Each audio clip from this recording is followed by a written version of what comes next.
एकदन्तम् चतुर्हस्तम् पाशमङ्कुशधारिणम्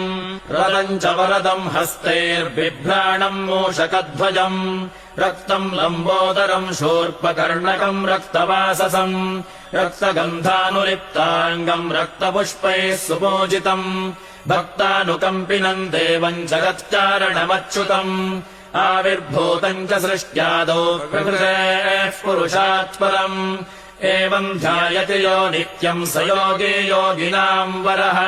नमो व्रातपतये नमो गणपतये नमः प्रमथपतये नमस्तेऽस्तु लम्बोदरायैकदन्ताय विघ्ननाशिने शिवसुताय श्रीवरदमूर्तये नमः एतदथर्वशीर्षयोऽधीते स ब्रह्म भूयाय कल्पते स सर्वविघ्नैर्न बाध्यते स सर्वतः सुखमेधते स पञ्चमहापापात् प्रमुच्यते